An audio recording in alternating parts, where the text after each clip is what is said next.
Hello and welcome to ITV News Meridian in the Thames Valley. The headlines this Wednesday evening. What do we want? Pay restoration! When do we want it? Now! Another walkout by junior doctors as patients are warned the 3-day strike will put enormous pressure on the NHS.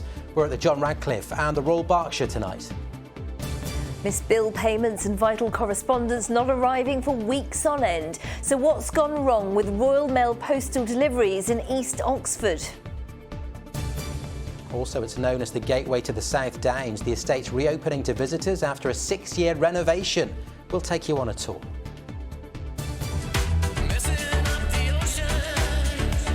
And how dance music has helped 78-year-old Brian rediscover a zest for life, helped by his famous sibling.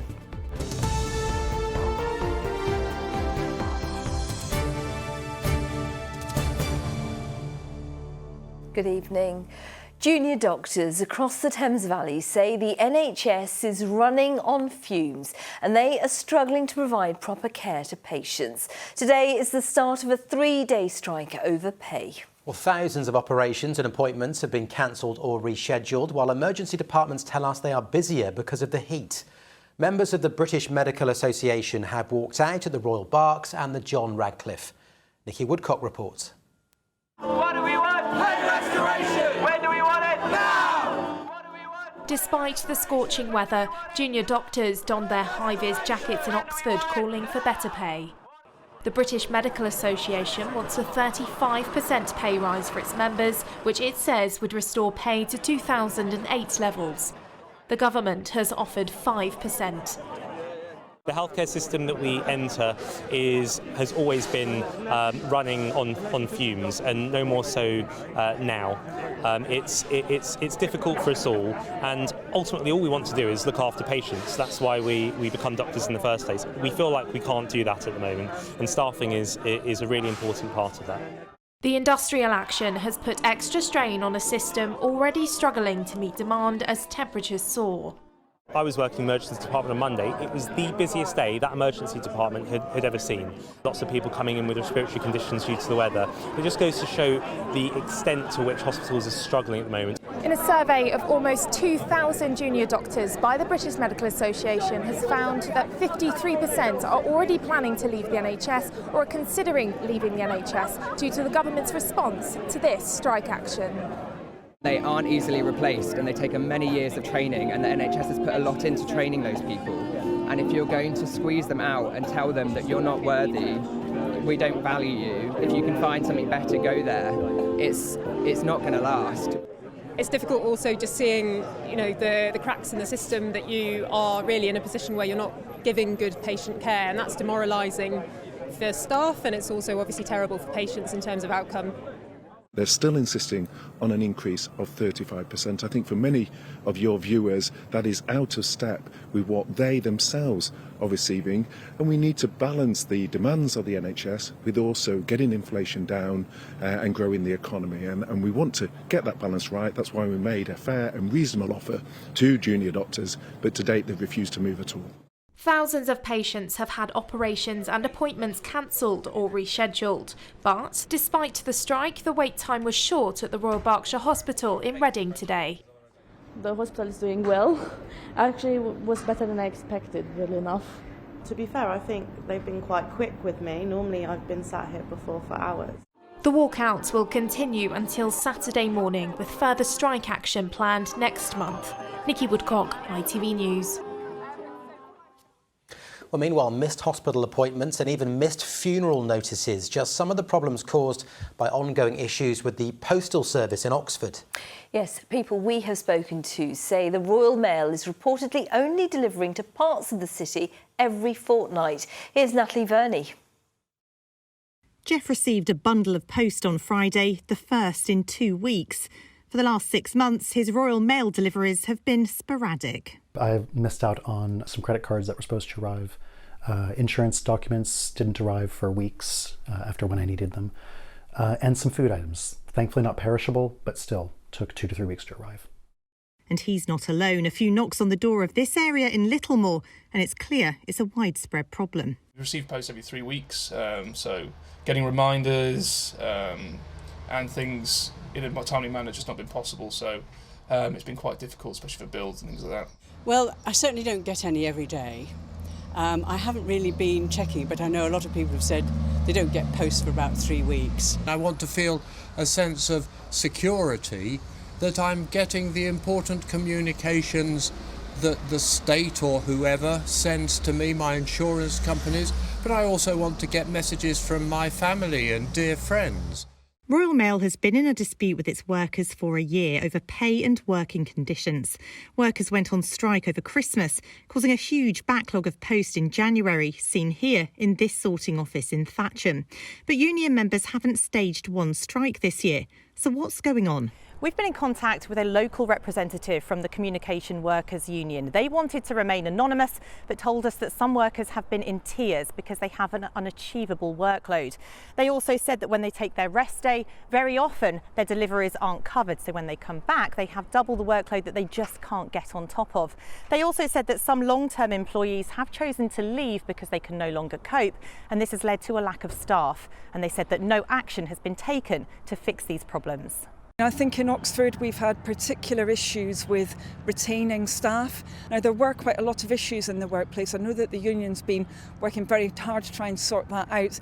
In a statement, Royal Mail apologised to the customers affected and said, "We are committed to restoring service levels to where our customers expect them to be. Every day, efforts are taken locally to ensure our delays are kept to a minimum, and those who do not receive their mail are prioritised the next day. We have plans in place to drive service levels and reduce absence at our delivery offices. We hope and expect to see further progress in the coming months." Jeff says he's spoken to customer services twice, but doesn't get any answers. I tried to call them again a week or two ago, and when I tried to call, the helpline said there was a wait of over an hour just to speak to a customer service representative. After a year of negotiations, it looks like union members are on the verge of accepting a pay deal. The hope is once that's achieved, a proper service will resume. Natalie Verney, ITV News. Plans to restore a direct railway link between Oxford and Cambridge has been criticised by MPs. The proposal by East West Rail to connect the two cities hopes to boost the economy. Concerns were raised at a Westminster Hall debate about the new track being full of twists and turns on a hilly route. An Iron Age settlement has been discovered off the A40 Park and Ride at Ensham. Archaeologists unearthed a rare Bronze Age artefact, the toe bone of a golden eagle. It's the only one of its kind in the country. I was not expecting that story. Anyway. Very exciting for whoever found it. You're watching ITV News Meridian here in the Thames Valley, still to come. The tiny insects making a big impact on our environment and what we can all do to make outside spaces more insect friendly. And later on, I'll be talking about my show, The Doctor Will See You Now. It's all about neighbours. Yep, Neighbours star Alan Fletcher brings his new show to Banbury this week. And for more from right across the region, please go to our website. The details on your screen now. You can also give us a call on 0808 1010 095, and you can also follow us on Facebook, Twitter and on Instagram.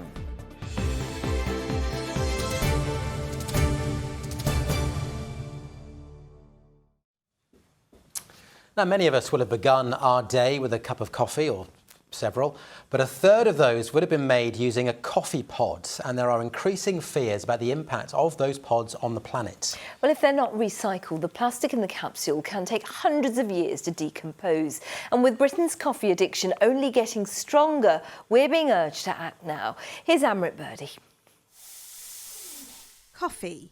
It's tied with tea as the UK's hot drink of choice. And for these caffeine lovers in Lewis, it's part of their daily routine. I think I'd probably have a daily cup. 2 or 3 a day, so quite a lot. I love coffee. I love the taste of it. In the last few years, coffee pods have become increasingly popular, with many people choosing pods over filter or instant coffee. In fact, 1 in 3 of us now own a coffee pod machine at home. But recent data shows that globally, 29,000 coffee pods end up in landfill every minute. Meanwhile, the average plastic coffee pod takes approximately 500 years to decompose. It's a cause for concern for environmental charities who say we should take more responsibility for our hot drink habits. With everybody really enjoying their coffee and enjoying the convenience of coffee pods, and with more and more people, millions of people using the product, recycling properly and reducing waste has to be something that's thought of at the beginning of production, not as an afterthought. But it's not all bad news. As well as emerging biodegradable pod brands on the market, coffee pod recycling schemes are also going from strength to strength. Globally, coffee pods generate around 576,000 metric tonnes of waste. But now there are dedicated aluminium pod recycling plants like this one, which is one of the largest in Europe. And it's here that the coffee pod you put into your machine in the morning is transformed, recycled for reuse. We first of all shred the pods, and then we recover the coffee, and the coffee goes through anaerobic digestion, and it creates energy and is used as a soil improver. And the aluminium, which ends up in the pile that you see behind me and is melted here on site, our members have put a significant investment into it to make the recycling of these pods as easy as possible and to ensure that they have this circular life and can go back into drinks cans or whether they be supermarket trays. Some of the world's biggest coffee pod producers are signed up to the recycling scheme, but the biggest impact will be felt when all pods are recycled rather than left to pile up. Amrit Birdie, ITV News. And the ITV Evening News continues here with the national and international news at 6:30. Here's Lucrezia Millerini. Coming up on the programme, bereft beyond belief. Reaction as the 3 victims killed in Nottingham are named, with more detail revealed about their alleged attacker. Hundreds rescued, but dozens are dead after a boat believed to be carrying migrants capsizes off the coast of Greece. ITV's bosses under the microscope. MPs questioned them over the Philip Schofield affair. And the council aiming to make ice cream vans a thing of the past.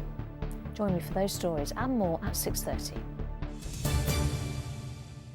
Let's get some sport, and it's been announced that Hampshire's Ageas Bowl will host a men's Ashes Test match for the first time in 2027. The venue near Southampton will also host a women's Ashes Test in 2031, and the Ageas Bowl has been selected for 2 further men's Test matches, including the visit of India in 2029. For Chairman Rod Bransgrove, hosting the Ashes match is the realisation of a long-held dream. For Hampshire Cricket Club, we always said that what we would do is we would build a business around Hampshire cricket to make sure that it's never threatened again. So now I think we can honour that pledge and say we have made the future of Hampshire cricket so much more robust by ensuring that the stadium and now the hotel as well, of course, for the long-term future. So I think we're all very excited about that and I'm very pleased with ourselves. Great news, but so long to wait. I know. Well, that was great. I mean, you move south and they bring an Ashes test. It's living the dream. See, you're the lucky charm. Yeah, brilliant. Now, there are worrying signs that insect numbers in this country are declining rapidly, which could have profound consequences for everyone. Insects play a vital role in our lives, from pollinating crops to providing a food source for other wildlife. Well, conservationists say increased pesticide use and climate change is partly to blame. But a nature reserve in Surrey is restoring wildflower meadows to boost numbers. Kevin Ashford has more. They often go unseen, but insects of all shapes and sizes play a key role in the ecosystem, and worryingly, numbers seem to be declining. Ishing Fields near Godalming in Surrey is a nature reserve where they're restoring wildflower meadows, a vital step in trying to reverse the fall in insect populations, according to conservationists.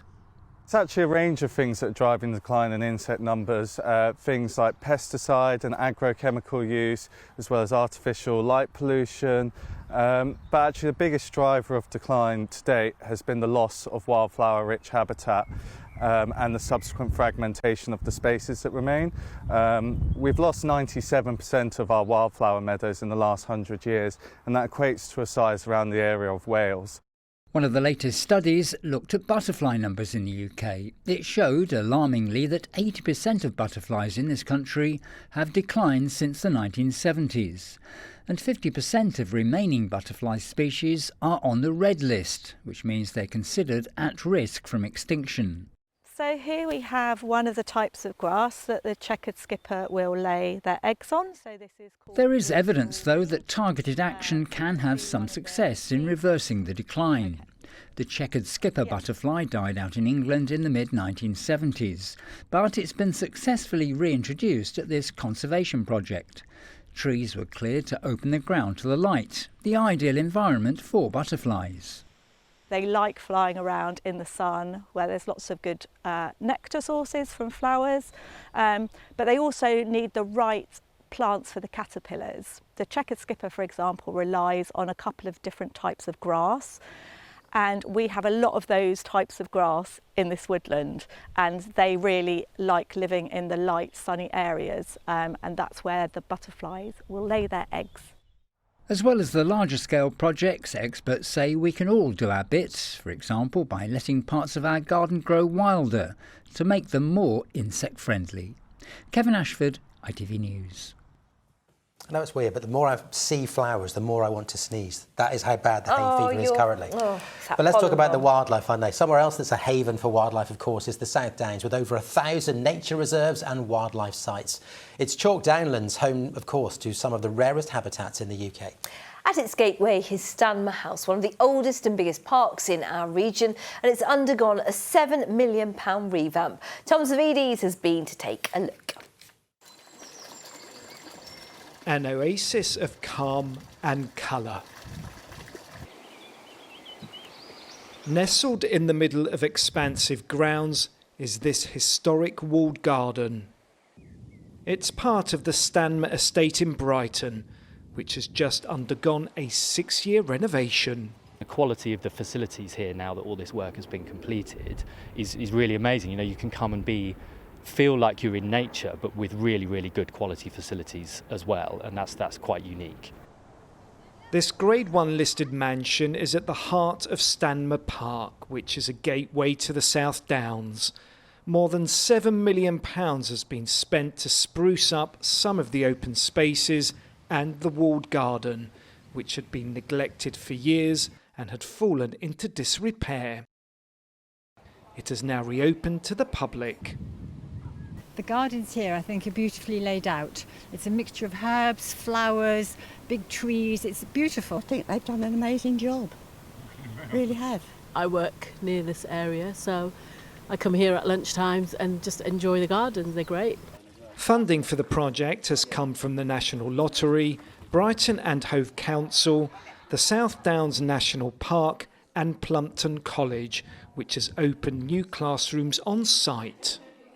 A big part of what we're trying to achieve at the moment at Plumpton across a lot of different subjects is changing perceptions of what working in the land-based sector is all about. So a lot of people do think that it's hard manual labour, day in, day out throughout all weather types. Yes, those jobs exist, but actually there are sort of managerial positions, supervisory positions, scientific positions.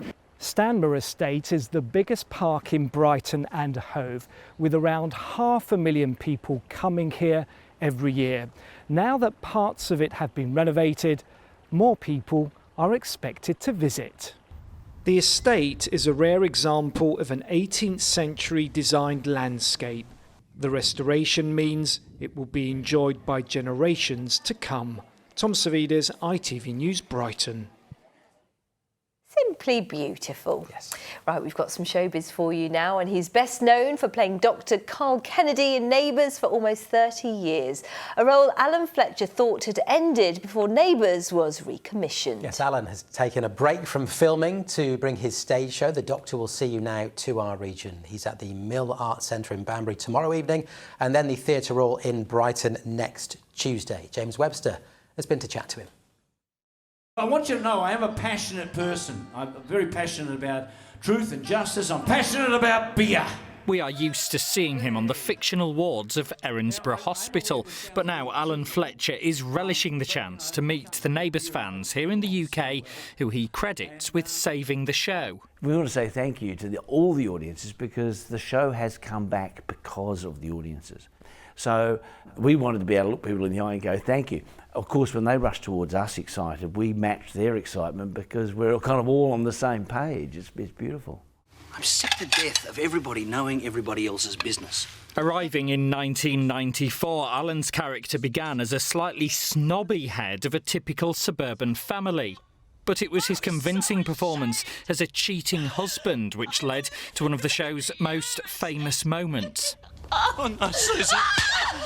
The popularity and warmth of his character kept him centre stage until what was expected to be the show's final episode. I love you. I love you too. But a deal with Amazon Freevee saw the show recommissioned, and Alan is now back filming again. What is it like now, walking back through those doors, back onto that set and be making the programme again? Well, I didn't know what to expect. I walked in, I thought, is this going to be the same? Are we just going to pick it up where we left off?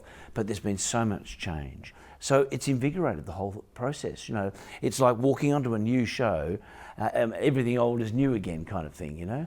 It's absolutely joyous, and it's given me a real spark. What do you still enjoy about playing the same character, Dr. Carl, who is so beloved for any fans of the show? Yeah, Carl's been delicious because he's gone through a lot of phases of serious relationship problems and so forth, into some lovely, glorious comedy storylines.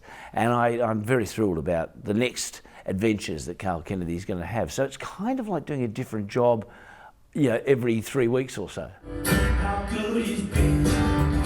Alan's new tour includes some of his own music, as well as stories and anecdotes from his 28 years on the show. I go for a dance through Carl Kennedy's 28 years on Neighbours with my beautiful wife Jennifer. She interviews me, she's a journalist herself, but I try to get in behind the scenes as well and just let people know what it's like to shoot this sort of material and to play Carl Kennedy. And finally, what do you hope the people coming to your show over the next few weeks take away from it? Well, I hope they take away a reinforcement of their love of Neighbours. I hope they take away a little bit of knowledge about what it's like to make Neighbours and be in it. And I hope they go away with a great big smile on their face. Really interesting. Alan Fletcher talking there to James Webster. And as Alan was talking about new adventures in that piece, a man from Gosport says his life has been transformed since he started writing and performing his own music. Brian Hugg was diagnosed with clinical depression and says he was at rock bottom when his family encouraged him to visit a recording studio. What's unusual is that Brian is 78, but that's not stopped him writing and performing all types of music, from folk to techno. And as part of Men's Mental Health Week, Brian has been telling Rachel Hepworth about his musical journey. Brian Hugg has always loved music. As a young man, he played in a band before real life got in the way. He took over the family business, but when it folded and his first marriage ended, he struggled, eventually being diagnosed with clinical depression. The feeling of helplessness, hopelessness, low self-esteem. You want to just hide yourself away, or if it gets really bad, you end up wanting to do away with yourself. I had to do something about it. His family encouraged him to start recording music again, and the impact of getting behind a microphone was immediate.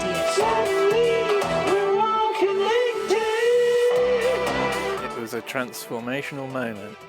The endorphins started flowing, and I could feel my mood changing. I thought, yes, I can actually do this. It's sounding good. From that moment, he's not looked back, exploring different types of music and even filming a video for one of his dance tracks.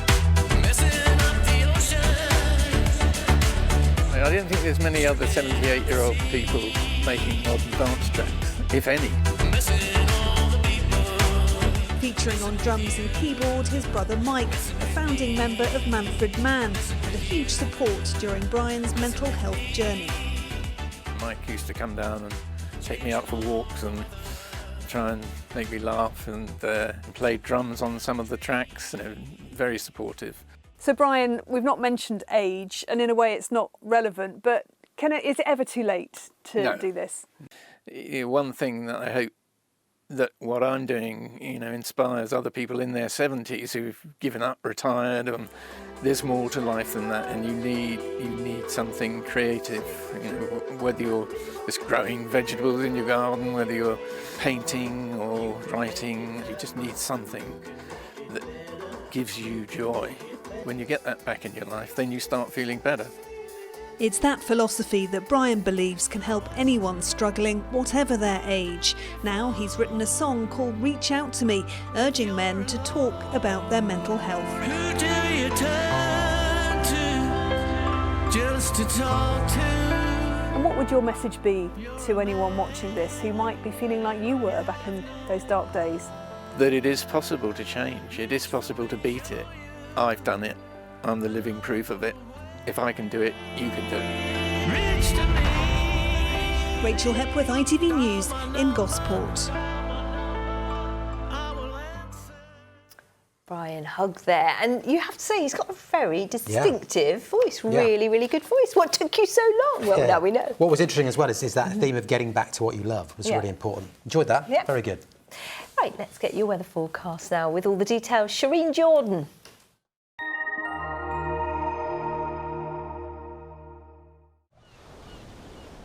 Feels like home, whatever the weather.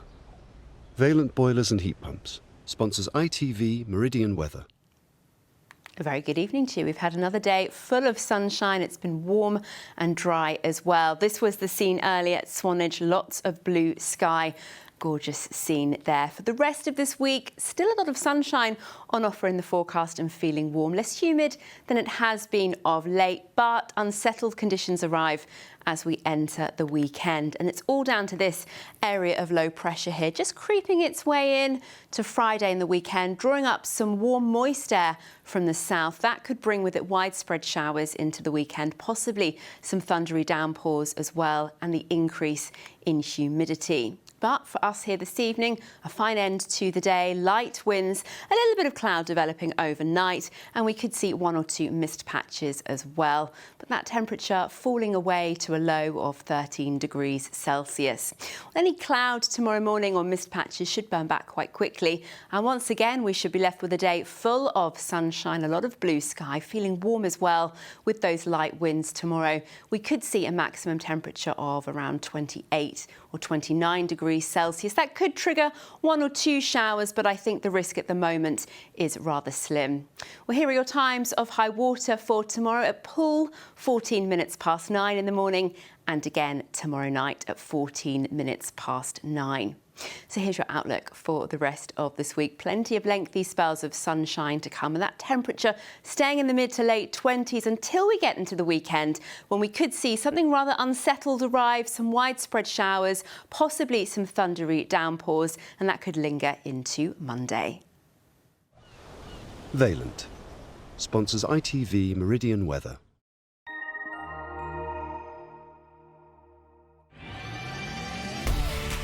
Hello, summer. Piri sponsors ITV Pollen Count. And if you're suffering with hay fever, grass pollen is at its peak at the moment. Levels into the next 3 days, Thursday, Friday and Saturday, are very high. Do take care. Bye-bye for now. And that is it from us for the time being. In a moment, the ITV Evening News with Lucrezia Mellarini. Thanks. Matt will have your late update for you tonight. Do join him if you can. From all of us here, thank you for watching. Bye-bye for now. Bye-bye.